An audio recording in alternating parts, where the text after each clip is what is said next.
সুপ্রিয় দর্শক শ্রোতা, আসসালামু আলাইকুম। স্বাগত আইএফএসি নিবেদিত এই সময়ে। আমি জাহেদ চৌধুরী আপনাদের সঙ্গে আছি। আমরা এই অনুষ্ঠানে সমসাময়িক বিভিন্ন বিষয় নিয়ে আলোচনা করে থাকি। আজকে জাতীয় সংসদে নানা বিষয় নিয়ে আলোচনা হয়েছে, উত্তপ্ত বিতর্ক হয়েছে, ওয়াকআউট হয়েছে বিরোধী দলের পক্ষ থেকে। এই নিয়ে আমরা আজকে আলোচনা করব। এর বাইরে আমরা জানি যে জ্বালানি তেল নিয়ে এখনও সারা দেশে এক ধরনের উৎকণ্ঠা বিরাজ করছে, যদিও সরকার থেকে বারবার আশ্বস্ত করা হচ্ছে।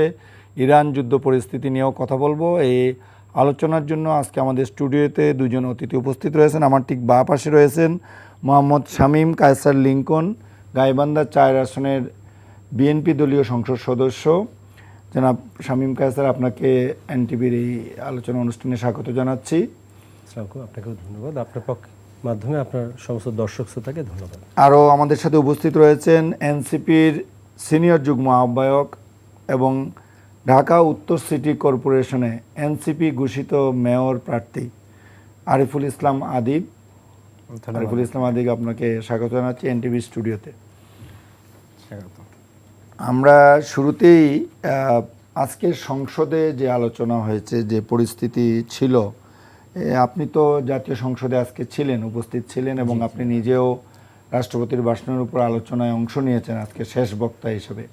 তার আগে সংসদের পুরো প্রসিডিংসটা আপনি হাউজের ভিতরে থেকেই দেখেছেন। তো এইখানে আজকে বিরোধী দলের পক্ষ থেকে ওয়াকআউটের ঘটনা ঘটেছে। মাননীয় প্রধানমন্ত্রী জনাব তারেক রহমান আজকে প্রথমবার প্রশ্নোত্তর পর্বে অংশ নিয়েছেন। শুরুতে আধা ঘন্টার রেওয়াজ অনুযায়ী প্রতি বুধবারে প্রধানমন্ত্রীর প্রশ্নোত্তর পর্ব হয়ে থাকে। এটা এবারে সংসদেও বহাল আছে। এখানে অর্থ পাচার সহ নানা বিষয় নিয়ে উনি কথা বলেছেন। তো সামগ্রিকভাবে আমি বলবো যে আপনি জাতীয় সংসদে এবার তো দ্বিতীয়বারের মতো আসলেন নাকি, সংসদ সদস্য হলেন। আপনার অভিজ্ঞতা যদি একটু বলেন, এবং আজকের অভিজ্ঞতা সামগ্রিকভাবে সংসদের এই কয়দিন পার হলো সেশনের, এইটার অভিজ্ঞতা এবং সামগ্রিকভাবে আজকের অভিজ্ঞতাটা। জি, ধন্যবাদ। বিসমিল্লাহ, আলহামদুলিল্লাহ, ওয়াসসালাতু ওয়াসসালামু আলা রাসূলিল্লাহি ওয়া বাদ। দেখুন, দ্বিতীয়বারের মতো নির্বাচিত হয়ে সংসদে আসতে পেরে আলহামদুলিল্লাহ আমি আমার এলাকার আপামর জনসাধারণ যারা আমাকে ধানের শীষে ভোট দিয়ে সংসদে পাঠিয়েছে তাদেরকে অভিনন্দন জানাচ্ছি। তো অবশ্যই একটা সুখকর বিষয় যে আমি দেশের একটা পলিসি মেকিংয়ে আমার একটা স্বাক্ষর রেখে যাওয়ার একটা সুযোগ পাচ্ছি। প্রথমবার কবে আসছিলেন? আমি 2006 সালের 9ই মে আমার নির্বাচন হয়েছিল, উপনির্বাচনে। আমার প্রয়াত বাবা মরহুম আব্দুল মোত্তালিব আকন্দ, তিনি সেখান থেকে ধানের শীষের প্রতীক নিয়ে বিএনপি দলীয় সংসদ সদস্য ছিলেন। ওনার ইন্তেকালের পরে ওখানে উপনির্বাচনে আমি প্রথমবার সংসদ সদস্য নির্বাচিত হই। আর এখনকার যেটা এবারকার যে অভিজ্ঞতাটা আমি একটু বলি, সেটা হলো আপনি খেয়াল করে দেখবেন এই ফ্যাসিস্টের আমলে সংসদ বাংলাদেশ বলে একটা টেলিভিশন ছিল, এখনো আছে। সংসদ বাংলাদেশ টেলিভিশনটা ওই সময় আসলে বাংলাদেশের 18 কোটি মানুষের মধ্যে কতজন জানতো বা কখনো চ্যানেল ঘুরিয়ে দেখতো কিনা, খুব কম ছিল। বা আপনি খেয়াল করে দেখবেন এখনই সোশ্যাল মিডিয়ার যুগে এই সংসদ বাংলাদেশ টেলিভিশনটা এখন হলো আলোচনার কেন্দ্রবিন্দু। এবং প্রত্যেকের আপনি যে ভিউগুলো দেখেন, লাইভ ভিউগুলো দেখেন, ওখানকার যে মানে যে ইয়েগুলো হয়, রিলসগুলো বা যেটা হচ্ছে ওখানে, মানে সবাই তাকিয়ে আছে ওদিকে। এটাই আসলে একটা মেসেজ মানে ক্লিয়ার করে যে সংসদটাকে কার্যকরী করতে যেমন জনগণও চায়, তেমনিভাবে ওটা কার্যকরী করার জন্য আমরা সংসদে যারা এখন আছি তারাও সবাই ওটার ব্যাপারে অনেক সিনসিয়ার, এবং আমরা আমাদের ইনিশিয়েটিভ নিয়ে যাচ্ছি। এবং সরকারি দল, বিরোধী দল, তারা একটা আপনার রাষ্ট্রের ইস্যুতে আপনার একটা, এটা কি বলবো, একটা রাষ্ট্রের ইস্যুতে ঐক্যমতভাবে বা ঐক্যবদ্ধভাবে যে আলোচনার ভিত্তিতে যে সংসদটাকে কার্যকর করবে সেটার ব্যাপারে তারা তৎপর। এটা আমার কাছে মনে হয়েছে। তা না হলে আসলে এই সোশ্যাল মিডিয়ার যুগে যেখানে আপনার অনেক সময় মানে হাইপ তোলার জন্য বা ধরেন আপনার একটু কি বলে সস্তা ভিউজ পাওয়ার জন্য দেখা যায় অনেকে নিজে মানে খুব আজব আজব সব কর্মকাণ্ড করেন, ওই দিকেও মানুষের এখন আর নজর নাই। মানুষ দেখতে চাচ্ছে সংসদ কি করে, প্রত্যাশাটা অনেক বেশি সংসদের কাছে। যেহেতু জুলাই বিপ্লবোত্তর একটা বিশেষ পরিস্থিতিতে এই জাতীয় সংসদ গঠিত হয়েছে। তো আমি আপনার কাছে আবারও আসবো। জনাব আরিফুল ইসলাম আদিব, প্রারম্ভিক বক্তব্যে জনাব শামীম কায়সার লিঙ্কন সংসদ সদস্য যে কথাটা বললেন যে মানুষের আকাঙ্ক্ষা এই সংসদের কাছে অনেক বেশি, কিন্তু এই শুরুতে মাত্র 1 সপ্তাহ হয়েছে সংসদের বয়স, এখনো এটার মূল্যায়ন করার মতো কোনো কিছুই হয়নি। আমরা দেখেছি আজকে দ্বিতীয়বারের মতো ওয়াকআউট, ভেরি ফার্স্ট ডেতে রাষ্ট্রপতির ভাষণের উপর আলোচনায় অংশ নেবেন না বলে আপনাদের যে জোট, 11 দলীয় জোট, জামাত ইসলামের নেতৃত্বাধীন এনসিপি এবং জামাতের নেতৃত্বে যে জোট আছে, তারা ওয়াকআউট করেছেন। আজকে দ্বিতীয় দিনের মতো ওয়াকআউট করেছেন। আপনি কি মনে করছেন এই সংসদকে মানুষের এই প্রত্যাশাটা পূরণ করতে পারবে? শুরুতে আপনার কাছে কি মনে হচ্ছে? ধন্যবাদ আপনাকে আবারও, এবং যারা দেখছেন সবাইকে স্বাগত জানাই। প্রথমত বিষয় হচ্ছে, এবারে যে নির্বাচনটি, এই নির্বাচনটির মাধ্যমে বাংলাদেশের জনগণের তাদের আত্মমর্যাদার সাথে জাতীয় ইস্যুতে সিদ্ধান্ত গ্রহণের যে একটা নিজেদের দাবি ছিল বা নিজেদের আত্মপরিচয়, সেটা একটি নির্বাচন ছিল। কারণ আমরা জানি যে 2008 সালের 1/11-এর পরে 8 সালে যে নির্বাচন হয়েছিল, সেই নির্বাচনের মাধ্যমে বাংলাদেশের গণতন্ত্রকে হত্যা করে প্রতিবেশী রাষ্ট্রের একেবারে প্রত্যক্ষ সহায়তায় বাংলাদেশের স্বাধীনতা, সার্বভৌমত্ব, অভ্যন্তরীণ রাজনীতি সকল কিছু পরোক্ষভাবে তারা হস্তক্ষেপ করেছিল। ফলে 4টা নির্বাচনের পরে এই গণঅভ্যুত্থান পরবর্তীতে এই নির্বাচনটা ছিল যে বাংলাদেশের মানুষ আসলে তাদের নিজেদের সিদ্ধান্ত রায় দিয়ে সেটি আসলে কতটুকু প্রতিফলন হয় তারা ওন করতে পারছে যে এই সংসদটা আমার ভোটের ভিত্তিতে নির্বাচিত হয়েছে। সেই জায়গা থেকে আমরা দেখেছি যে নির্বাচন, সংসদ অধিবেশন শুরু হয়েছে। কিন্তু একই সাথে এই সংসদে একটা দুঃখজনক ঘটনা ঘটেছে। সেটি হচ্ছে যে বিএনপির নির্বাচনের পূর্বের তাদের যে রাজনৈতিক বক্তব্য, জনগণকে তাদের পক্ষে নিয়ে আসার জন্য যে অবস্থান, ঠিক নির্বাচনের পরের দিন থেকেই, যদিও নির্বাচনের পূর্বেও তাদের স্থায়ী কমিটির বেশ কয়েকজনের গণভোট প্রশ্নে তাদের নেতিবাচক মন্তব্য ছিল, বিশেষ করে জনাব মাননীয় মন্ত্রী আপনার আমির খসরু মাহমুদ চৌধুরী এবং বর্তমান সংসদের স্পিকার আপনার মেজর হাফিজউদ্দিন, তারা যে বক্তব্য তিনি বলেছিলেন, তখন স্পিকারের দায়িত্ব পাননি, তিনি বলেছিলেন যে আসলে গণভোটের রায়ে আসলে তেমন প্রতিফলন বা এই ধরনের একটা মন্তব্য করেছিলেন। কিন্তু আমরা দেখেছিলাম যে নির্বাচনের পূর্বে রংপুরে যে সমাবেশ, সেখানে বর্তমান মাননীয় প্রধানমন্ত্রী তারেক রহমান তিনি বলেছিলেন যে আমরা গণভোটে হ্যাঁয়ের পক্ষে, এবং আমরা মনে করি বিএনপি, জামাত, এনসিপি সকল দলেরই, অলমোস্ট ফ্যাসিবাদ বিরোধী দল গণভোটের যে পক্ষে অবস্থান নিয়েছিল, তার ফলশ্রুতিতেই কিন্তু যে কাস্টিং ভোটের কিন্তু প্রায় 68 থেকে 70% মানুষ রায় দিয়েছে। তাহলে এখন যখন নির্বাচন হয়ে গিয়েছে, হয়ে যাওয়ার পরে যখন আপনার বিএনপির স্থায়ী কমিটির থেকে যখন হাফিজ যেই মন্তব্য করছেন, মেজর হাফিজ মাননীয় স্পিকার সংসদের, যে আমরা যদি গণভোটে রাজি না হতাম তাহলে অন্তর্বর্তী সরকার জাতীয় নির্বাচন দিত না। তাহলে এই বক্তব্যের মাধ্যমে যেটি হয়েছে যে শুধুমাত্র একটি নির্বাচনের বৈতরণী পার হওয়ার জন্য আপনি প্রতারণামূলক প্রতিশ্রুতি দিয়েছিলেন জনগণকে। ফলশ্রুতিতে এই ঐতিহাসিক যে সংসদের যাত্রা, যেটার জন্য এই জুলাই আগস্ট গণঅভ্যুত্থানে প্রায় 2000 অধিক মানুষ শহীদ হয়েছে, বাংলাদেশের মানুষ একটা নতুন বাংলাদেশের জন্য আকাঙ্ক্ষা করেছে, যেখানে আমাদের শাসনতান্ত্রিক যে কাঠামো আছে গত 54 বছরের, এখানে আপনার অনেক মন্তব্য আছে যে সংবিধানকে আসলে স্বৈরাচার বানায় কিনা, নানা ধরনের মন্তব্য আছে। কিন্তু আমরা যেটা মনে করছি যে একটা মৌলিক যে পরিবর্তন, বিশেষ করে মৌলিক সংস্কারের ভিত্তিতে যে জুলাই সনদ প্রণয়ন করা হয়েছিল এবং সবাই স্বাক্ষর করেছেন, সেখানের খুব ফান্ডামেন্টাল কিছু বিষয় আছে, যেমন দলীয় প্রধান, মানে প্রধানমন্ত্রী থাকাকালীন দলীয় প্রধান থাকা, দুবারের বেশি প্রধানমন্ত্রী থাকা, প্রধানমন্ত্রী এবং রাষ্ট্রপতির ক্ষমতার ভারসাম্য, রাষ্ট্রের সাংবিধানিক প্রতিষ্ঠানগুলোর প্রধান নিয়োগের ক্ষেত্রে হচ্ছে মতামত নেওয়া, মানে প্রধানমন্ত্রীর একক ক্ষমতা বলে না দেওয়া, এইরকম বেসিক বেশ কয়েকটা জায়গা যেগুলো সংবিধানের বেসিক স্ট্রাকচারের সাথে প্রচণ্ডভাবে সাংঘর্ষিক, সেই জায়গা থেকে কিন্তু গণভোটের মাধ্যমে মানুষ রায় দিয়েছে। এখন সেটা সংসদ সদস্যরা তারা যদি মনে করেন জনগণের রায়ের প্রতি তারা শ্রদ্ধাশীল, তাহলে এটি পাশের মাধ্যমে, আইন প্রণয়নের মাধ্যমে এটার একটা স্থায়ী সমাধান হবে। তো আমরা দেখলাম যে সেখানে গণভোটের এইটারই এখন বাস্তবতা আছে কিনা সেটা নিয়ে প্রশ্ন তোলা হয়েছে। আমি আপনাকে একটু আটকাতে চাই যে সরকারি দল থেকে যে কথাটি বলা হচ্ছে খুবই স্পষ্ট করে যে জুলাই সনদে আমরা যা স্বাক্ষর করেছি আমরা তার পুরোটাই বাস্তবায়ন করব, তার সাথে আমাদের 31 দফায় আরও যা সংস্কার প্রস্তাব আছে সেগুলো আমরা বাস্তবায়ন করব। এইটার ব্যাপারে তারা কিন্তু তাদের অবস্থানে অনড় আছেন। এবং তারা পাশাপাশি আরেকটা কথা বলছেন যে এখন যে বিরোধটা হলো প্রক্রিয়াগত বিরোধ। সংস্কার, আপনি যে কয়েকটা পয়েন্ট বললেন যে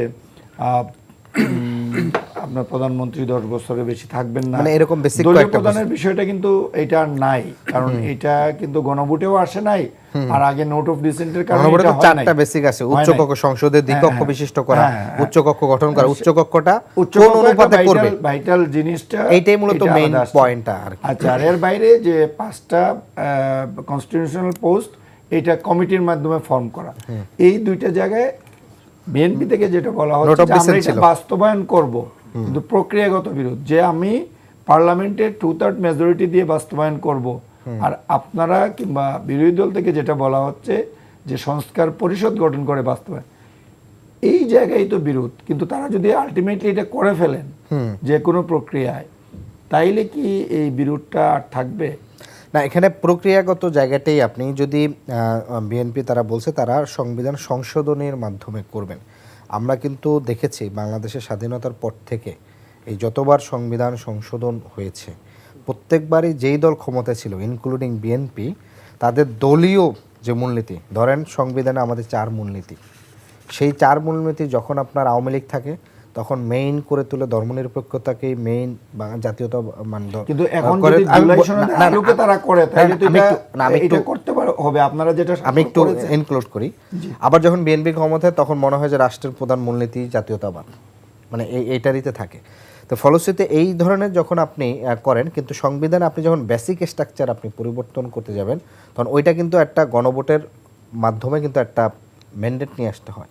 ফলে এইখানে যদি আপনি বেসিক স্ট্রাকচার শুধুমাত্র সংশোধনীর মাধ্যমে এখানে উদ্যোগ নেওয়া হয়, যেটা পরবর্তীতে ইতিমধ্যে অনেকগুলোর বিষয় কিন্তু দেখা গেছে যে আপিল বিভাগে নানা ধরনের কিন্তু রিট হয়ে আছে, যেগুলো চ্যালেঞ্জ হবে। আবার পরবর্তী সরকার তারা আবার তাদের মতন করে ইচ্ছে মতন করে সংশোধন করবে।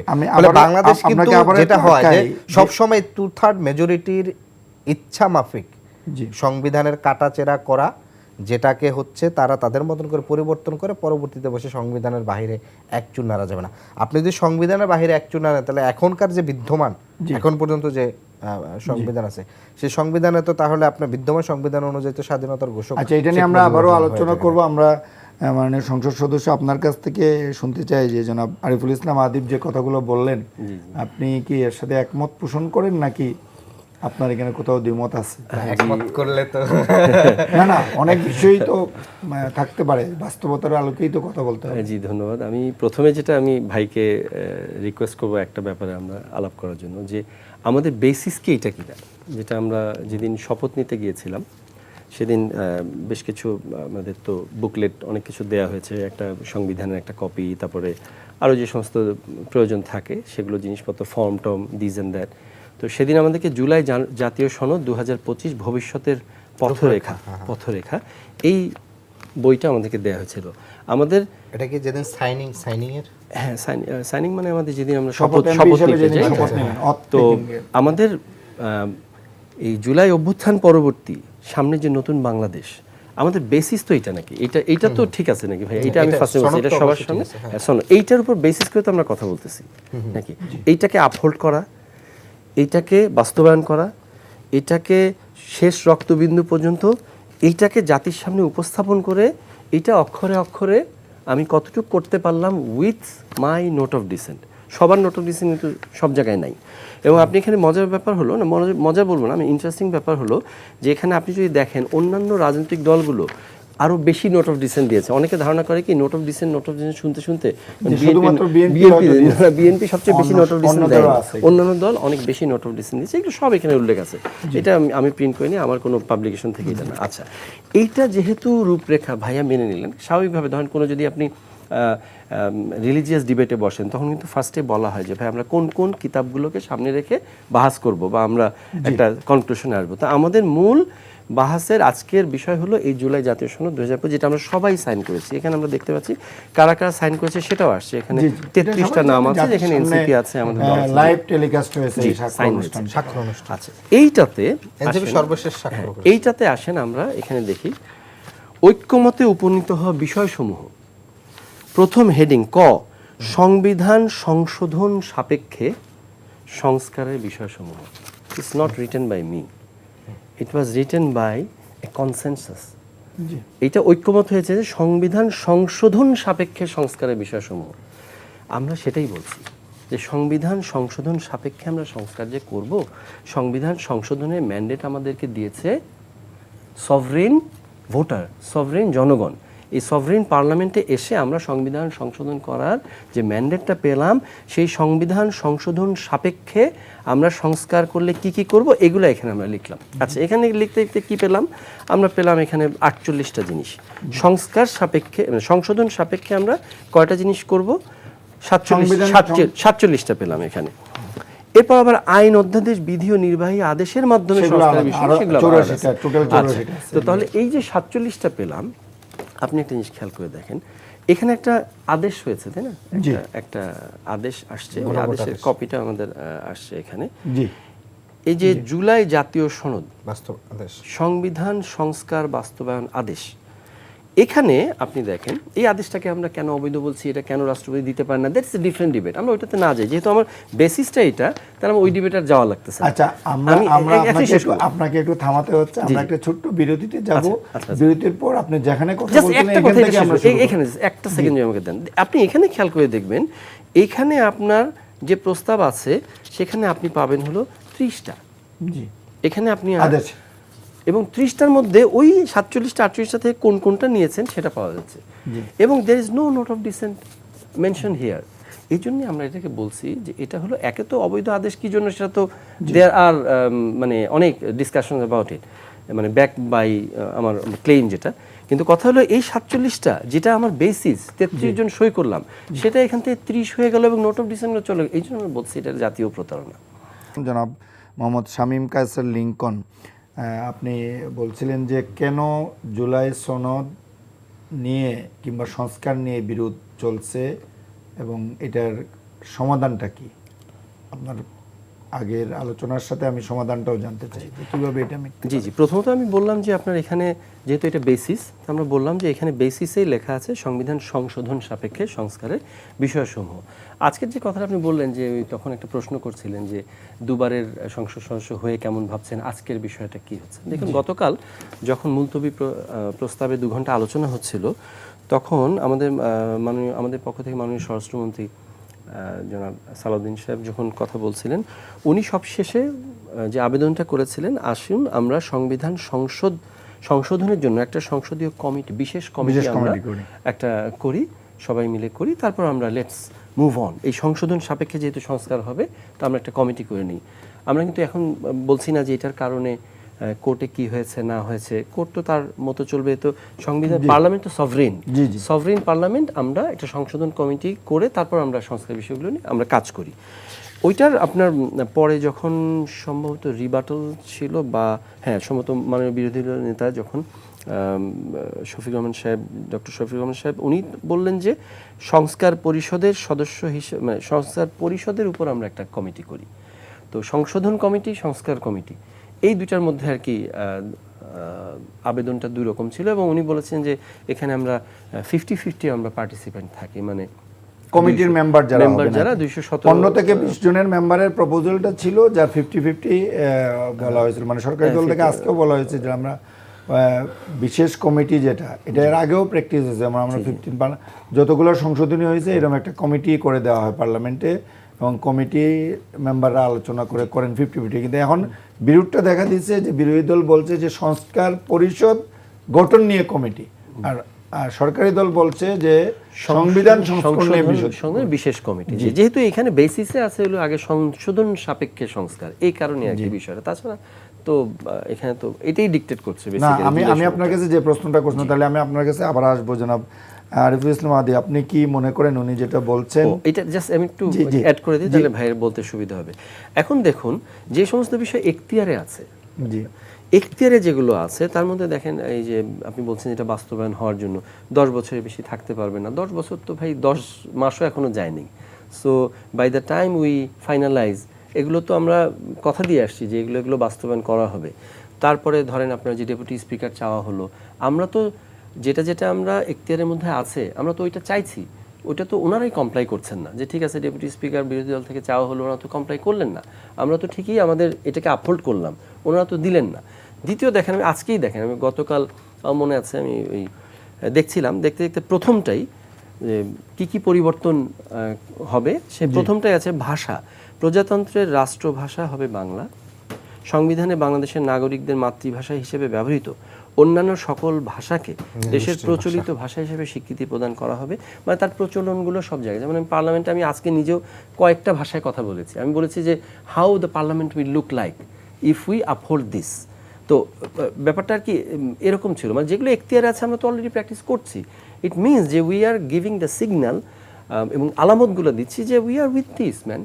সো এটাতে আমি জনাব আদিব আপনার কাছে একটা বিষয় জানতে চাই, মানে এখন তাইলে কি আপনি ব্যক্তিগতভাবে কি মনে করেন যে এখানে দুটো ডকুমেন্ট হওয়ার কারণে একই ইস্যুতে দুটো ডকুমেন্ট, একটা হলো জুলাই জাতীয় সনদ 2025 যেটা সবাই এগ্রিড এই বিষয়ে, আর আরেকটা হলো জুলাই আদেশ, আবার আরেকটা ডকুমেন্ট আছে অধ্যাদেশ, আবার ফোর্থ ইস্যু যদি আমি বলি গণভোটের বিষয়, যদিও এটা অধ্যাদেশের আলোকেই।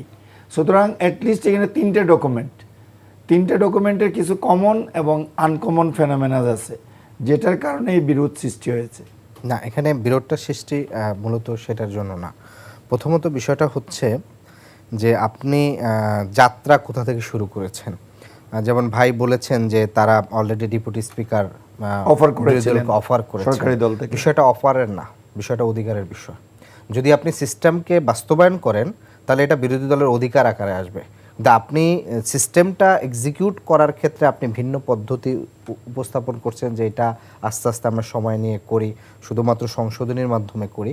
বিরোধী দলের মূল দাবিটা ছিল যে না, তুমি আগে সিস্টেমটা আগে হচ্ছে এক্সিকিউট করো, এক্সিকিউট করলে তখন এটা অফারের বিষয় হবে না, তখন ডিসিশনটা বিরোধী দলের চিন্তা করবে যে সে তাদের রাইট হবে এটা। তখন 2 নম্বর একটা গুরুত্বপূর্ণ বিষয় হচ্ছে যে অভ্যুত্থানের পরে যে ডিসিশন মেকিংয়ের যে জায়গাটা, যেমন ধরেন যখন এই সংস্কারের বিষয়ের জন্য আলোচনা হয় তখন সালাউদ্দিন ভাই অনেক করে বলেন যে বিএনপি এইটা ছাড় দিচ্ছে, এই জায়গাটা ছাড় দিচ্ছে, অনেক কিছু বিএনপির ছাড়ের উপরেই আজকে আমরা একমত হয়েছি, এরকম বিষয়টা। কিন্তু বিষয়টা দেখেন যে যদি গণভোট আগে হতো, মানে আপনি বিএনপি, জামাত, এনসিপি 3টা আলাদা রাজনৈতিক দল, তাদের আদর্শিক বা তাদের পদ্ধতিগত জায়গায় রাজনৈতিক রাষ্ট্র নিয়ে আলাদা ভাবনা জায়গা থেকেই তো দ্বিমত।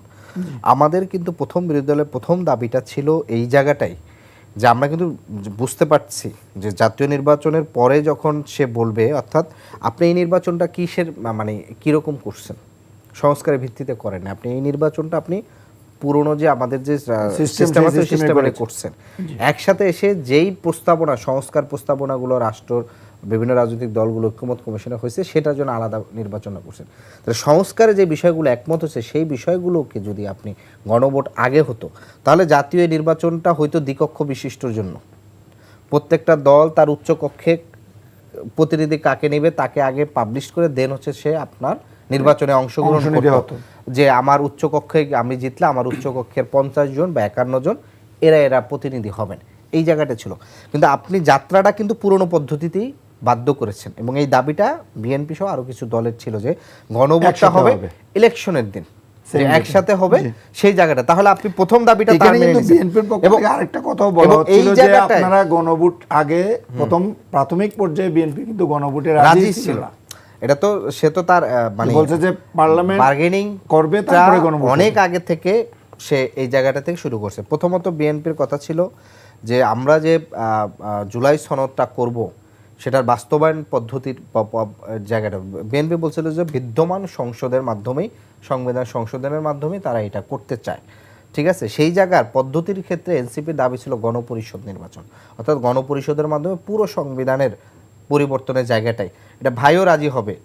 এই আলোচনার প্রক্রিয়া তো আপনি এনসিপি প্রতিনিধিত্ব করেছেন অনেক দিন, বেশ কিছুদিন, এবং এখানে একটা পর্যায়ে আপনারাও কিন্তু নিজেরাও এনসিপিও কিন্তু এই সংবিধান সংস্কার পরিষদের দাবি থেকে সরে গেছে। আমরা না একটা পর্যায়ে কিন্তু আপনারা গণপরিষদ করেন নাই, কিন্তু ঐকমত্য কমিশন পরে এই জিনিসগুলো কেন চাপিয়ে দিল? এখানে আপনি কিছু চাপিয়ে যাওয়ার বিষয় না। এখানে ঐকমত্য কমিশন যেটা হয়েছে যে তার 12 হাত সারি যখন বিএনপি টানাটানি করে, বিএনপিকে 10 হাত দিয়ে দিতে হয়, যে যখন জামাত টানাটানি করে তাকেও 8 হাত দিয়ে দিতে হয়। এনসিপি সহ বাম দলগুলোর যখন টানাটানিতে পড়ে তখন তাকেও হচ্ছে 6 হাত তাকে হচ্ছে অফার করতে হয়। ফলশ্রুতিতে আপনি দেখবেন যে ঐক্যমত কমিশনে যখন মিটিং হয়েছে যে ডকুমেন্টগুলোর ক্ষেত্রে প্রথমত হচ্ছে তারা একটা সনদ ধরেন করছে নোট অফ ডিসেন্ট সহ। সেখানে আমাদের আপত্তি ছিল যে নোট অফ ডিসেন্ট সহ কোথাও কোনো গণভোট আসলে হয় না। মানে আপনি গণভোট দিলে জনগণের রায় যখন দেয় তখন সেখানে আপনি এসে বলবেন যে এটা আমার নোট অফ ডিসেন্ট, এই যে একটা আপনার লুপহোল থাকে, সেই কারণে আমরা একটা আমাদের দাবিটা হয়েছিল যে গণভোটটা আগে হয়ে যাক, আপনার ডিসপুটগুলা হচ্ছে সমাধান হয়ে যাবে, দেন আপনি হচ্ছে জাতীয় নির্বাচনে আপনি হচ্ছে সরাসরি আসেন। সেই জায়গাতে বিএনপি দাবিতে একই দিনে ধরুন হলো। ভাই যেটা বলছেন যে এই সনদের ক্ষেত্রে আপনার এই সনদের কিন্তু প্রত্যেকটা গণভোটে আসে না, গণভোটে ঠিক স্পেসিফিক 4টা প্রশ্ন কিন্তু লেখা ছিল এবং সেখানের এই গণভোটটা অনুষ্ঠিত করার জন্য এই রাষ্ট্রপতির মানে যেই অধ্যাদেশে জাতীয় নির্বাচন অনুষ্ঠিত হয়েছে ওই একই নির্বাচন কমিশন বলছে যে আপনি সংসদ সদস্য নির্বাচিত হবেন, একই সাথে আপনার গণভোটটা যে হয়েছে সেটা সংবিধান সংস্কার পরিষদের সদস্য হিসাবেও আপনি কিন্তু প্রতিনিধিত্ব, এবং আপনার হচ্ছে এখানে পাওয়ারটা সংবিধান সংস্কার পরিষদে আপনার পাওয়ারটা আরও এক ধাপ আগানো, শুধু সংসদ সদস্য হিসাবে না, আপনাকে আরও বেশি দায়িত্ব পালন করবেন। ফলশ্রুতিতে সেই জায়গাটা যখন আপনি কমিটমেন্ট করছেন যে আপনি গণভোটে হ্যাঁ আপনি ক্যাম্পেইন করছেন, মানে কি আপনি যেই পদ্ধতিতে অধ্যাদেশের মাধ্যমে আপনি নির্বাচনে অংশগ্রহণ করছেন সেই জায়গাটাকে আপনি সেটাকে অবশ্যই আপনি হচ্ছে ইতিবাচকভাবে সাড়া দিয়ে সেই জায়গাটা গেছেন। কিন্তু আপনি যখন দেখছেন যে না, আপনি যদি মনে মনে আপনার ছিল না, কিন্তু আপনি চিন্তা করলেন যে না আমি তো এখন না বললে তাহলে তো এই যে যারা ভোট দিতে আসবে তাদের একটা বড় অংশ আমাকে হচ্ছে ধানের শীষে ভোট দিবে না, তখন আপনি হায়ের পক্ষে ক্যাম্পেইন করলেন এবং যখন আপনি জিতে গেলেন, কারণ আপনি কি মনে করেন যে বিএনপি যে 51% বা 49% যে তারা যে টোটাল ভোট পেয়েছে সেখানে তো গণভোটের একটা বড় অংশ ছিল। আবার বিএনপি তৃণমূলে অনেকে না ভোটও দিছে, তাদের অ্যাক্টিভ কর্মীরা একই সাথে ধানের শীষ না ভোট দিয়ে তারা কিন্তু সেটা ফেসবুকে সোশ্যাল মিডিয়া আমাদের সাথে বিভিন্ন স্তরে যারা সেই জায়গাটা থেকে এখন যখন আপনি হচ্ছে গড়িমসিটা এই জায়গাটা যখন হচ্ছে যে আপনার আসছে, এই জায়গাটি তো মূলত এই দূরত্বটা তৈরি। বিএনপি বলতেছে ঠিক আছে তারা তো অনেক সংখ্যাগরিষ্ঠ। আমি একটু এই আলোচনাটাকে একটু ছোট করি, যে আপনাকে যদি স্পেসিফিক আবার একটা প্রশ্ন করি যে এই মুহূর্তে এসে যদি বিএনপি জুলাই জাতীয় সনদে যা বলা আছে পুরোটা বাস্তবায়নের তারা তো প্রতিশ্রুতি দিচ্ছে এবং এটা যদি করে ফেলে তাদের নোট অফ ডিসেন্ট সহ তাদের নোট অফ এখানে দুইটা বিষয় শুধু থাকে, একটা হলো যে প্রপোর্শনেটলি পিয়ার পদ্ধতিতে উচ্চকক্ষটা হবে কিনা, তারা যদি আমি বলছি তারা যদি এটা মেনে নেয় তাহলে কি আপনারা মনে করেন যে এটা দিয়ে সমঝোতা হয়ে যেতে পারে? এটা এখন পর্যন্ত মেইন পয়েন্টটা মূলত উচ্চকক্ষ গঠন এবং সেটা বিএনপির প্রস্তাবনা হয়েছে সংসদ সদস্যের অনুপাত অনুযায়ী উচ্চকক্ষ করা। যদি আপনি সংসদ সদস্যের অনুপাত এখন বিশেষ কমিটি গঠন করে এই বিষয়টা এটা বিষয় মনে হয় না আপনার এটা করবে, কারণ অলরেডি আজকে আমরা দেখেছি যে বিরোধী দলের প্রধান সহ তারা জানিয়েছেন যে আগামীকালকে সম্ভবত তাদের একটা 11 দলীয় জোটের আলোচনার মাধ্যমে এই সিদ্ধান্তটা। আচ্ছা, যখন এই প্রশ্ন আসলেন কালকে আপনারা কি, আমরা ব্রিফিংকে দেখেছি বিরোধী দলীয় নেতা বলেছেন ওয়াকআউট করার পর যে আগামীকালকে আপনারা দেখতে পাবেন, কি দেখতে পাবেন সেটা বলেন নাই, সেটা আলোচনার মাধ্যমে হয়তো আগামীকালকে পাবলিশ করা কি জাতীয়, যদিও আজকে আগামীকাল চলে আসছে আজকে দেখতে পাবেন। আজকে দেখা যাবে। এখন আপনি কি মনে করেন উনি যেটা বলছেন যে আসলে বিরোধটা কোন জায়গায় এটা বলছেন, এটার সমাধান আমরা অন্য প্রসঙ্গে যাব এই আলোচনাটা শেষ করে। জি, আসলে এতগুলো ইস্যু কিভাবে বলি ভাই, অনেকগুলো যদি বলেছেন, যেমন ফার্স্টে বলছেন যদি বাস্তবায়ন হয়, সেটাই তো কথা, যদি বাস্তবায়ন হয় তাহলে হবে, তাই না? তো সেই যদি বাস্তবায়নের জন্যই তো আমরা বসছি। এক, দুই হলো আপনি বলেন যে ভোটের গ্যাপে বোঝা যাচ্ছে যে বিএনপিতে ভোট দিয়েছে কিন্তু হাতে ভোট দেয়নি। আচ্ছা, একটা সহজ বিরোধী দলও হতে পারে, সেটা হতে পারে, কিন্তু যেহেতু আপনারা জোরালো ক্যাম্পেইন করেন নাই, ওনারা জোরালো ক্যাম্পেইন করেছেন। আমি একটু বলি, প্রথমত হলো যে অঙ্কটাই ভুল। বিএনপি ভোট পেয়েছে 51%, রাইট, গণভোটে হ্যাঁ ভোট হয়েছে 70%। জি, এমন যদি হতো বিএনপি ভোট পেয়েছে 70%, গণভোট পেয়েছে 51%, তাহলে বোঝা যেত যে বিএনপির লোক হাতে ভোট দেয়নি। এটা একটা উল্টো অঙ্ক, পুরো একটা ডাহা মিথ্যা একটা উল্টো অঙ্ক। বিএনপির 51% ভোট দিয়েছে, তারা হাও ভোট দিয়েছে, বাকি অন্যরাও হাত দিয়েছে, এই মিলে 70 হয়েছে। বিষয়টা হলো এরকম, তাহলে অঙ্কটাই তো উল্টা। ওনারা বলছেন যে ওনারা পুরোটাই দিয়েছেন, জি। যে 37% ভোট ওনারা পেয়েছেন 11 দলীয় জোট, জি। এই পুরোটাই এখন ওনারা না, না, দিয়েছেন হাতে, আর বিএনপির কিছু অংশ দিয়ে মানে এটা 70 হয়েছে। মানে মানে আরো আরো 35 মানে থেকে। 51 মধ্যে 35 থেকে 15% দেন অ্যাজ নাই। ইফ যে হাসিনার সময় যে আমরা ফ্যাসিজম দেখতাম না, না, যে যেহেতু as if- আপনারা ক্যাম্পেইন করেন না, এই জন্য campaign এটা করেছি। বলার আমি নিজেই- সুযোগটা বেশি হয়েছে। আচ্ছা আচ্ছা, আপনি বলছেন সুযোগ বেশি, মানে ইট ইজ নট মানে এটা তো কেউ প্রমাণ করতে আচ্ছা, পারবে না। সেটাই মানে যেন না, কি প্রমাণ কারো করা যাবে, ইয়ে। কারণ বিএনপির তৃণমূল পর্যায়ে ধরেন ওয়ার্ডের সাংগঠনিক অসুবিধা নেই, ওটাতে সম্পাদক, যাবো আমি। এরকম কিন্তু কথা- অনেকে কথাটা শেষ করে প্রকাশ্যে নিই, তার- ক্যাম্পেইনটা করছেন। শেষ করে নিই, তারপর যাচ্ছি। আচ্ছা, দ্বিতীয় বিষয় হলো যে আপনার ওই যে অর্ডারটার কথা বলা হচ্ছে না, আমরা যেরকম শুরুতে বললাম আলহামদুলিল্লাহ ভাই মেনে নিয়েছেন যে আজকে আলোচনার বেসিস এইটা, তো এটার বেসিস কোনটা? এই অর্ডারের বেসিস যদি এটা হয়ে থাকে তাহলে it does not comply with this one.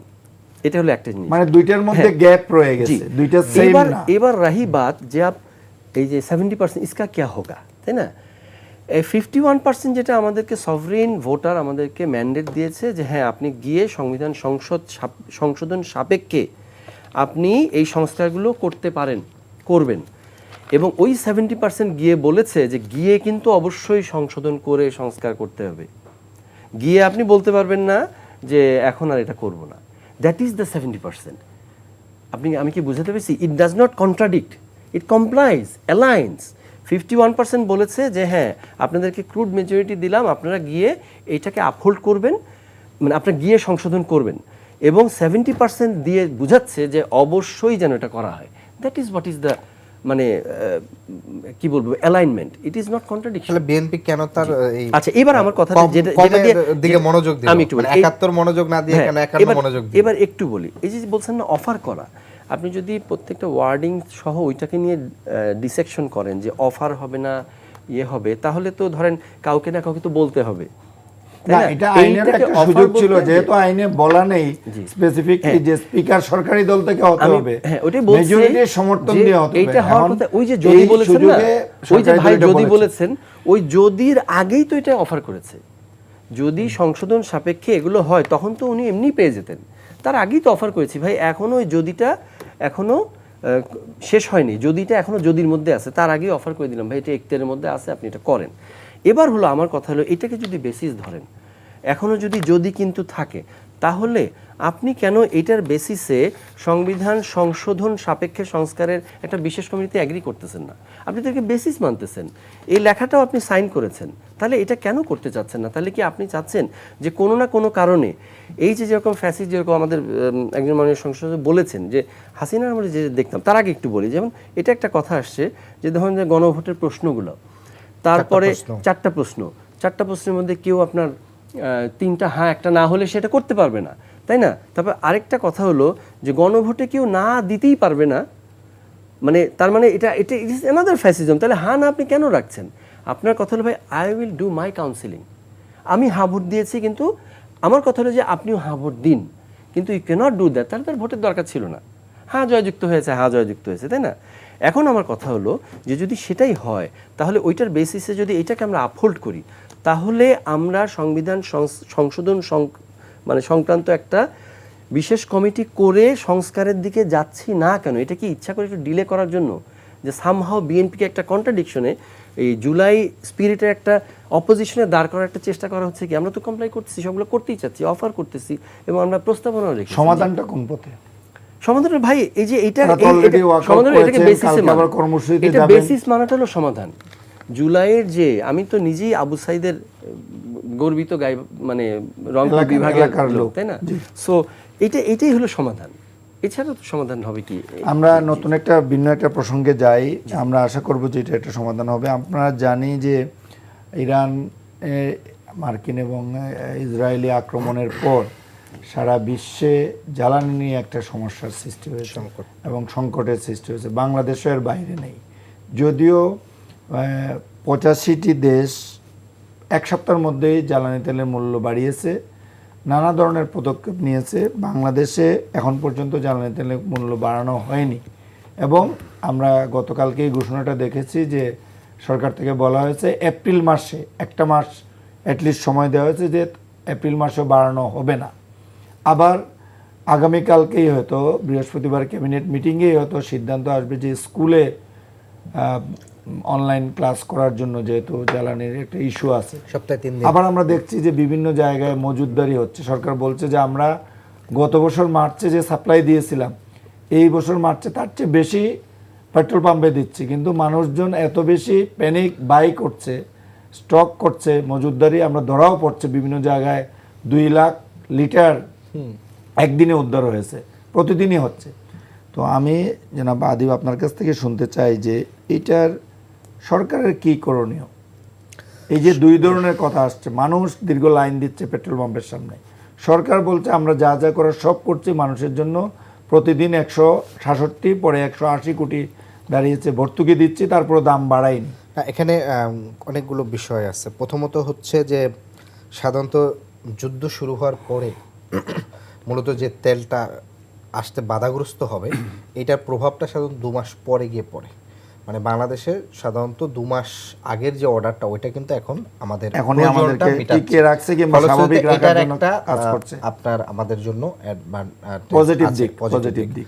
2 নম্বর যে বিষয়টা হচ্ছে, 2টা বিষয় সরকারের থেকে। একটা হচ্ছে যে জনগণকে সচেতন করা। তো জনগণ যতটুকু নিচ্ছে, ধরেন বাড়তি, হয়তো ধরেন তার বাইকের 5 লিটার ধরে তিনি ধরেন 10 নিচ্ছেন বা এক্সট্রা আরও 5 নিচ্ছেন, এইটাও ধরেন হচ্ছে খুব বেশি যে আপনার মজুত করা, মানে ব্যক্তিগত উদ্যোগে, মানে নিজের ইয়ার জায়গা না, অনেক ক্ষেত্রে পেট্রোল পাম্পের লোকজনও করতে পারে এবং না না না, আমি বলি, করেছে, না না, এটা ধরাও মজুতের পড়েছে। 2টা ধরন বলি।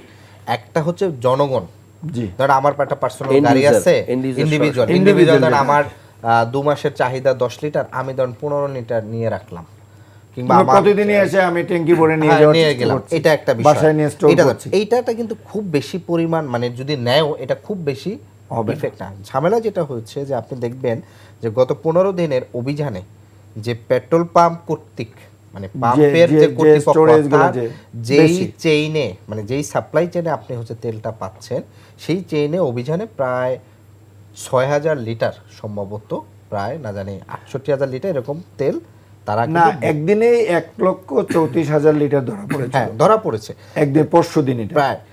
তো এখন পয়েন্টটা হচ্ছে যে বাংলাদেশে বলতে শুধু তেলের ব্যবসা না, মানে পেট্রোল পাম্পের সাথে কিংবা হচ্ছে যে এই বিজনেসের সাথে যারা জড়িত, ভাইও বলতে পারবেন যে এই বিজনেসের সাথে যারা জড়িত, এরা কোনোভাবে ক্ষমতার কাছাকাছি থাকার ছাড়া এই ব্যবসাটা কন্টিনিউ সাধারণত করেন না। প্রতি বছরই যারা ক্ষমতা থাকেন তাদের ছত্রছায়ার ব্যবসায়ীরা মূলত পেট্রোল পাম্পগুলোর অনুমোদন নেওয়া, পরিচালনা থেকে শুরু করে সংশ্লিষ্ট থাকেন। আমরা একটা সময় দেখছি যে অন্তর্বর্তীকালীন যখন সরকার চলছে, বিএনপি সবসময় একটা অভিযোগ করত যে দ্রুত নির্বাচন দিয়ে হচ্ছে নিয়মিত সরকার আসেন, সরকার এটা নিয়ন্ত্রণ করতে পারতেছে না, সিন্ডিকেট নিয়ন্ত্রণ করতে পারছে না। তাহলে এখন তো বিএনপি সবচেয়ে তার ইতিহাসে সবচেয়ে বেশি সম্ভবত মেজরিটি নিয়ে আসে। মানে সংসদীয় গণতন্ত্রের ক্ষেত্রে তার 2001 সালে ছিল, যাই হোক, না, না, এটা 2001 সালে বুঝতে ছিল 193 বিএনপি, আর জামাতের ছিল 17 মিলে, মানে জোটের 210 ছিল। এবার তো বিএনপি এককভাবে ধরেন সর্বোচ্চ মেজরিটি নিয়ে আছে। তাহলে এখন যারা মজুত করে তারা কোনো না কোনোভাবেই আপনি দেখবেন যে একটা ছত্রছায়ার সাথে আপনি শুনছেন যে মজুত পাইছে। আপনি কি এখন পর্যন্ত শুনছেন যে 5টা পেট্রোল পাম্পের লাইসেন্স স্থগিত করা হয়েছে? না, কিন্তু তারা তো অভিযান চালাচ্ছে না, না, সরকারের বিরুদ্ধে। আপনি পাচ্ছেন, সরকারের আপনি লোকজন শাস্তি জড়িত যদি থাকলে তো এই বাংলাদেশে পর্যায়ে অভিযান হতো না। মজুতের অভিযান, মানে আপনি শাস্তি যদি, মানে আপনি যদি তার লাইসেন্স আপনি 2 মাসের জন্য মিনিমাম অফ করে দেন, ক্যান্সেল করে দেন। তাহলে আপনি দেখবেন যে আপনি হচ্ছে এই জায়গাটা হচ্ছে এখন কি করছে, হ্যাঁ সে জরিমানা দিচ্ছে, মানে তার জরিমানাটা যেটা যে শাস্তিটা সরকার সর্বোচ্চ না। তো আবার এমনও হইতে পারে যে এটা করতে গেলে আরেক ধরনের একটা সমস্যা সৃষ্টি হবে, তারা ধর্মঘট ডেকে বসে থাকবে, না, না, জোটবদ্ধ হয়ে। এখনো তো অনেকে এই 17 বছর যারা ক্ষমতায় ছিল, আপনি যে বিষয়টা বলছেন, তাদের লোকজন আছে না, তারা 17 বছরে তো এখানে একটা তাদের তো কর্তৃত্ব, একটা অংশ নেতৃত্ব অবশ্যই প্রতিষ্ঠা, আছে। তারা এখনো অ্যাক্টিভ রয়ে গেছে না। আমি সেটাই বলতে চাচ্ছি যে তবে সরকারের উচিত হবে, আপনি যেটা বলছেন যে এটাকে স্ট্রিক্টলি এটাকে মেনটেন করা, যে কেউ যদি করে থাকে তার বিরুদ্ধে অ্যাকশন নেওয়া। আবার আরেকটা বিষয়, যেমন ধরেন কিছু বিষয় আমি হচ্ছে, একটু, জাস্ট এখানে 30 সেকেন্ড বলে জি, ফেলি, জি। সেটা হচ্ছে যে স্কুল বন্ধের ক্ষেত্রে দেখেন জি, নগর কেন্দ্রিক, মূল জেলা শহর কেন্দ্রিক যদি আপনি স্কুল 3 দিন বন্ধ রাখেন, সেখানে হয়তো কিছুটা চাপ কমবে। তো গ্রামে মানে তো গাড়ির যে গাড়ির মুভমেন্টের যে খরচ, কিন্তু তেল ধরেন খরচ। উপজেলা পর্যায়ে তো কেউ গাড়িতে স্কুলে যায় না, স্কুলে যায় বাচ্চারা না, হেঁটে exactly, স্কুলে যায়, exactly. সেখানে আসলে তো তেলের আপনি তেমন প্রভাব আপনি নাই। ফলে ওইখানে বন্ধ করলে অনলাইন ক্লাস হলে যেটা হবে যে পুরা ক্লাসটাই ধরেন হচ্ছে শিক্ষার্থীরা 2 দিন ক্লাসে আসবে, 3 দিন বাসায় করবে, এটা ধরেন হচ্ছে একটা, ফলে আপনি মানে এটা জেলা সিদ্ধান্ত ওয়াইজ নিতে হবে যে সিটিগুলা মহানগরগুলাতে আপনি হয়তো ধরেন এই ধরনের অনলাইন দিতে পারেন, কিন্তু গ্রামে আপনি অনলাইনটা দিলে সেখানে তো আসলে খুব বেশি প্রভাব নাই তেমন, সেই জায়গাটা স্পেশাল বিবেচনা করতে। আরেকটা গুরুত্বপূর্ণ, ইমার্জেন্সি যে সার্ভিসগুলো, হসপিটাল, সংবাদপত্র, তারপরে আপনার হচ্ছে সরকারি সেবা প্রতিষ্ঠানের যেগুলো, সেগুলোর জন্য সরকার আলাদাভাবে তেলের একটা ইয়া বরাদ্দ রাখতে পারে। না হলে আপনি যেটা হবে যে অনেকে ওই যে প্যানিক হয়ে ধরেন একজন আছে তার বাচ্চা স্কুলে যায় গাড়িতে, মানে ওই গাড়িটা শুধু ইউজ হয় তার বাচ্চার স্কুলের জন্য, সে যদি 3 দিন কষ্ট করে বাচ্চাকে পাবলিক বাসের মাধ্যমে যদি নেয়, তাহলে কিন্তু তার আর এক্সট্রা ধরেন তার গাড়িতে কিন্তু চাপটা পড়ে না, বিশেষ করে ঢাকার ক্ষেত্রে যেটা।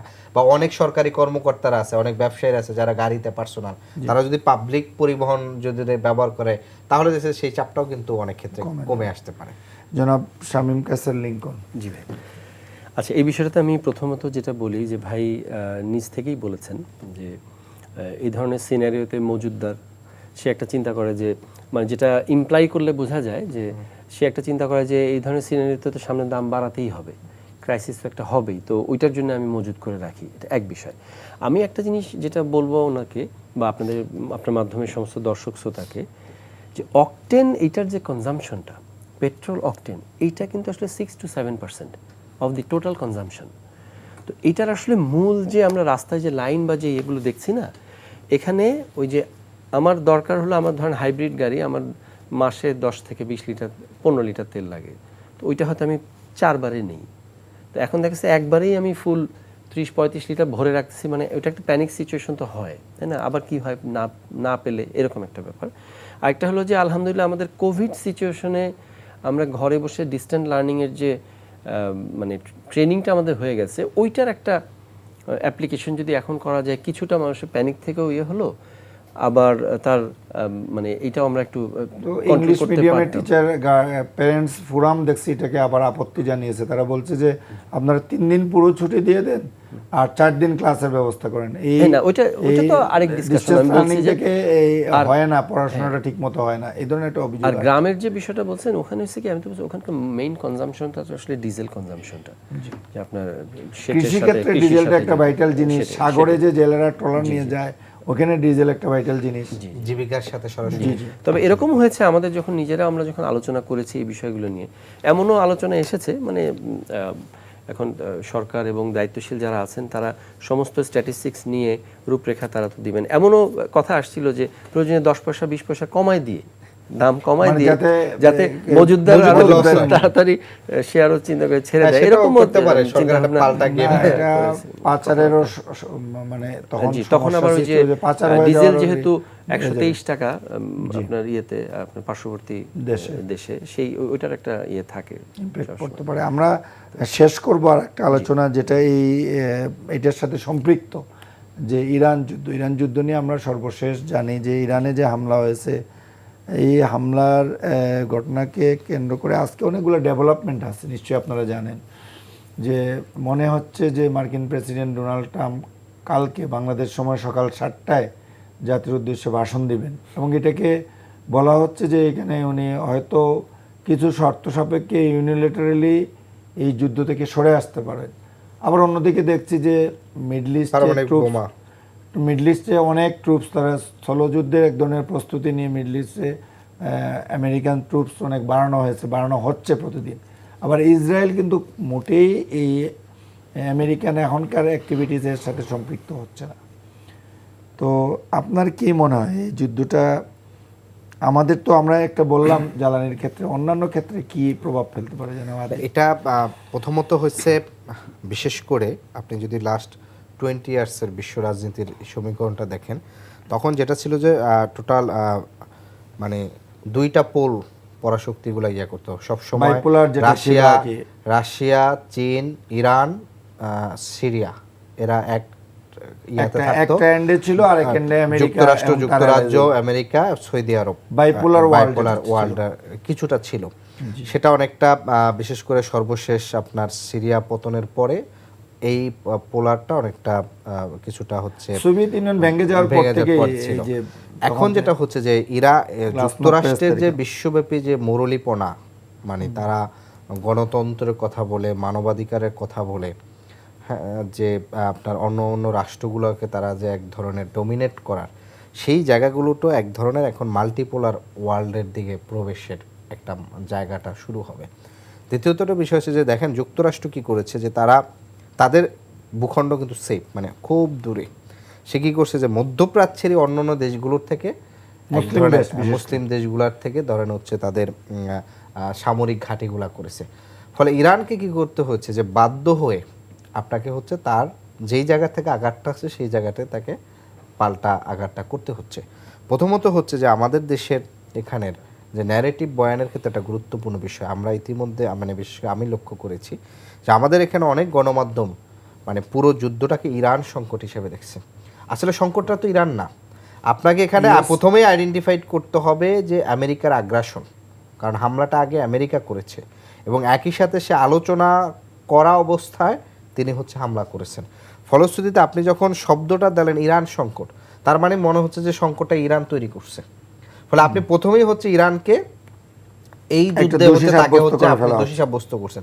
যেমনি ভাবে আমরা দেখেছি বিডিআর বিদ্রোহ বলে, মানে বিডিআর বিদ্রোহ যখন বলা হয় তখন পুরো দোষটা বিডিআর উপর যায়, কিন্তু এটা তো পুরো প্রতিবেশী রাষ্ট্রের ষড়যন্ত্র ছিল, হত্যাকাণ্ড ছিল, পিলখানা হত্যাকাণ্ড ছিল।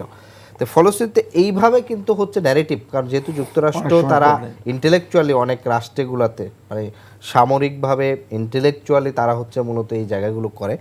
এখন যেটা হচ্ছে যে এটা পুরা কিন্তু হচ্ছে ব্যাকফায়ার করছে যুক্তরাষ্ট্রের জন্য, বিশেষ করে ট্রাম্পের জন্য।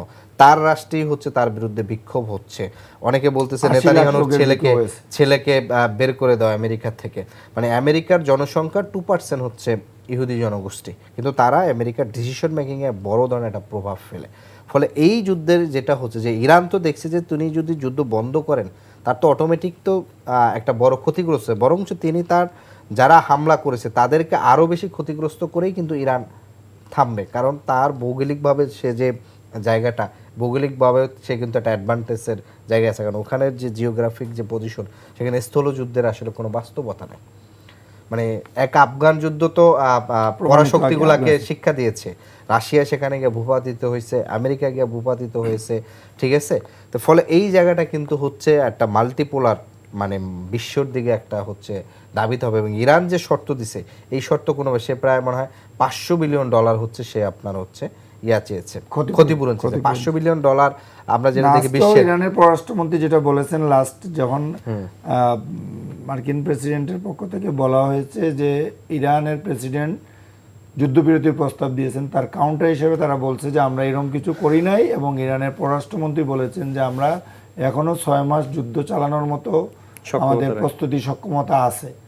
তো এই কাউন্টার বক্তব্যগুলো কিন্তু চলছে আপনি যেমনটা বললেন। এবং ইরান বলা যায় যে এখন তুলনামূলকভাবে যেভাবে মনে হয়েছিল যে অবস্থায় নিয়ে যাওয়া যাবে, এবং এই ব্লেমটাও কিন্তু আসছে যে ইসরায়েল যেভাবে আমেরিকাকে কনভিন্স করেছিল যে এটা অল্প দিনের একটা যুদ্ধ হবে, এখন দেখা যাচ্ছে যে এটা বাস্তব ভিত্তিক ছিল না। আপনি কি মনে করেন শামীম কাছে? আচ্ছা, এখানে মোটামুটি ভাইয়ের কথায় জিনিসগুলো চলে আসছে, ওভারঅল কথাগুলো। আমি একটা জিনিস মনে করি কি, দেখেন আমরা যদি ইরাক ওয়ারটা দেখি, ইট টুক মেবি অনলি 11 days।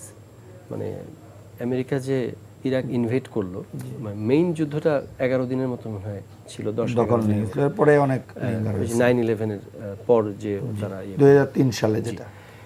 আচ্ছা, আমেরিকা সরাসরি ইরানে এইভাবে সরাসরি হামলা করেছে তো, এবং সেটা আবার কিছুদিন পরে কেমন একটা নাটকের মতো চলে যাচ্ছে, এবং তার ভেতরের লোকজন, নেটিভ লোকরা তাদের পুলিশকে পেটাচ্ছে, মারছে, এরকম জিনিসগুলো। তো ওই শেখ হাসিনা ফ্যাসিস্ট, সে কি করতো, আপনার দেখা গেছে যে কোনো একটা চুক্তি বা কোনো একটা বড় একটা ইস্যু চলে আসছে, ওইটাকে দৃষ্টি সরানোর জন্য হঠাৎ করে একটা জঙ্গি নাটক বা অন্য কোনো একটা ইস্যু সামনে এনে দেখা গেছে ওইটাতে মানুষকে ব্যস্ত করে দিত, বা হঠাৎ করে একটা প্রতিষ্ঠানে আগুন লাগাই দিত, মানুষ ওইটা নিয়ে ব্যস্ত হয়ে গেছে। তো সম্ভবত খুব রিসেন্ট যে চেঞ্জেসগুলো আসবে ওখান থেকে হয়তো বোঝা যাবে যে আসলে এটা কি কোনো কিছুকে দৃষ্টি সরানোর জন্য জাস্ট অন্য গেম প্ল্যানের অংশ থেকে যে ওই কাজ শেষ হয়ে গেছে, এখন সে আমেরিকার পক্ষ থেকে, হ্যাঁ, মানে তারা যেভাবে ডিভাস্টেটিং অ্যাটাক করেছে পুরা, না ওরা তো করেইছে, কারণ ও তো মানে ওর তো আর হিউম্যানিটি নাই, ঠিক আছে ইরানকে ইয়ে করো, মানে মানে তার উপর আক্রমণ করো, কিন্তু তার আসলে মানে যুদ্ধটা তার আসলে উদ্দেশ্য ছিল এটা কেন জানি, কারণ আমেরিকার যুদ্ধের উদ্দেশ্য থাকলে সেইভাবে হঠাৎ করে আবার retreat করবে এরকম, কারণ সে তো আরো ইয়ে করার কথা ছিল মাঝখান থেকে ইরানকে না, তার যে ফিনান্সিয়াল ক্ষতি ওইখানে যে আর্থিক অলরেডি তার তেলের দাম বেড়ে গেছে গত মানে দীর্ঘদিনের মধ্যে হাইয়েস্ট লেভেলে চলে গেছে, করোনার পর হাইয়েস্ট লেভেলে চলে গেছে, ওইখানে বিক্ষোভ হচ্ছে, এটা তো একটা কারণ এবং অর্থনীতির উপর চাপ ওর যা ড্যামেজটা হয়েছে এর থেকে বড় কোনো ড্যামেজ সে লুকাচ্ছে কিনা সেটা হয়তো বা সময় বা ইতিহাস হয়তো বলে দেবে, কারণ ওর নেচার অনুযায়ী এটা কেমন যেন খুব একটা মিলে না। ইরান ধ্বংস করলে ওর কিছু যায় আসে না, সেটা ঠিক আছে, হি ইজ ব্রুটাল, বাট এইভাবে হুট করে আবার সে চলে যাবে জাস্ট আপরাইজিং এর জন্য, এটা তার মানে আমরা আলোচনা একবারে শেষ পর্যায়ে নিয়ে আসছি। জনাব আরিফুল ইসলাম আদি, আপনি যদি শেষ 30 সেকেন্ড কিছু বলতে চান সামগ্রিক বিষয় নিয়ে, দেশের এবং আন্তর্জাতিক যে কোনো বিষয়। সেটা সর্বশেষ যেটা বলবো যে আমরা তো মনে করি বিএনপি যে ব্রুটাল মেজরিটি নিয়ে আসছে, যে কোনো সংসদীয় গণতন্ত্রে এরকম বড় মেজরিটি ওই দলের জন্য অনেক সময় হিতে বিপরীত হয়, কারণ তাদেরকে অনেক বেশি আত্মবিশ্বাসী করে তোলে এবং সেটা অনেক সময় বিপরীত হয়। ফলে আমরা আশা করব যে জুলাই আগস্ট গণঅভ্যুত্থান পরবর্তীতে আমরা তরুণরা যে এবং পুরো বাংলাদেশ যে মৌলিক সংস্কারটা যেটা চেয়েছিল, যে সাংবিধানিক শাসনতান্ত্রিক কাঠামোর একটা মৌলিক পরিবর্তনটা, সেই পরিবর্তনে আমরা মনে করি বিএনপি শ্রদ্ধাশীল থাকবে। এখন পর্যন্ত আমি সেই প্রত্যাশা করি। জনাব শামীম কাসের লিঙ্কন, আপনি শেষ 30 সেকেন্ড কিছু বলবেন? জি, আমি খুব সংক্ষেপে বলবো। দেখুন, আমাদের নির্বাচন পরবর্তী এ পর্যন্ত বিগত 13টা যে 12টা নির্বাচন হয়েছে তার এমন কোনো নজির নাই যে নির্বাচন যেমন ইলেকশনই হোক যে দুই একটা মেজর ঘটনা, বড় কোনো অপকর্ম বা বড় কোনো একটা ইনসিডেন্ট ঘটে নাই, কিন্তু এবার কিন্তু খেয়াল করে দেখবেন সেই ধরনের ঘটনা ঘটেনি এবং ক্ষমতাসীন দল এবং ক্রুড মেজরিটি পাওয়ার পর this is the first time যে 200+ এককভাবে একটা দল পেয়েছে। এই যে ভাই একটু আগে বলেন 197 বা হোয়াটএভার আমরা ওই সময় পেয়েছিলাম, together with Jamaat and other party, সেটা অন্য ছিল। আচ্ছা যাও, কিন্তু এটা কেন হচ্ছে জানেন? একটা বড় কারণ হলো এই দেশের প্রধানমন্ত্রী এখন 9টার অফিস 8:55-তে যান। It is a message, clear message যে কোনো রকম অনিয়মকে প্রশ্রয় দেওয়া হবে না। আরেকটা বড় ইম্প্যাক্ট আছে যে 5ই আগস্ট পরবর্তী যে সময় প্রায় 7 থেকে 10,000 যে বহিষ্কার এবং এগুলো একটা মেসেজ ছিল যে সামনে কিন্তু এটাকে আরও শক্ত হাতে ধরা হবে, কারণ বারবার বলা হচ্ছিল যে ইন্টারিম গভর্নমেন্ট সে কেন ব্যবস্থা নিচ্ছে না, আমি তো আমার ব্যবস্থা নিচ্ছি, এখন তো সেই অথরিটি আমার হাতে, এখন কোনো অন্যায় ইয়ে করা হবে না। তো এখান থেকে আমরা আশা করতে পারি যে না, আমরা আমাদের কমিটমেন্ট রাখবো ইনশাল্লাহ, এবং এটা ওই অ্যালাইনমেন্ট থাকবে। আমার শুধু একটা শেষ প্রশ্ন, যেটা 5 সেকেন্ডে বলবো, যে আমার একটা প্রশ্নের উত্তর কিন্তু আমি ভাইয়া পাইনি, সেটা হলো যে যদি এটাকেই আমরা বেসিস ধরি, যেটা দিয়ে শুরু করেছিলাম কথা, তাহলে কেন আমরা একটা সংবিধান সংসদ বিষয়ক বিশেষ কমিটি করে আমরা আগাতে পারবো না? এটা কেন পারবো না? এটার জন্য কেন ওয়ার্কআউট করতে হবে? আমরা আশা করব যে এই ব্যাপারে সরকার এবং বিরোধী দল একটা সমঝোতায় আসবে, কারণ জাতি অনেক প্রত্যাশা নিয়ে জুলাই বিপ্লবে অংশ নিয়েছিল এবং স্বৈরাচার ফেসিবাদ শেখ হাসিনাকে এই দেশ থেকে তাড়িয়ে দিয়ে অনেক প্রত্যাশা নিয়ে এই নির্বাচনে অংশ নিয়েছে, ভোটাধিকার প্রয়োগ করেছে এবং আপনাদেরকে সংসদে পাঠিয়েছে। সংসদের দিকেই জাতি তাকিয়ে আছে যে আপনারা একটা সিদ্ধান্ত নেবেন যেটা জাতির জন্য মঙ্গলজনক হবে। আপনাদের দুইজনকে অসংখ্য ধন্যবাদ জানাচ্ছি আজকের এই আলোচনায় অংশগ্রহণের জন্য। সুপ্রিয় দর্শক শ্রোতা, এতক্ষণ আপনারা অতিথিদের বক্তব্য শুনলেন। শুভরাত্রি, আল্লাহ হাফেজ।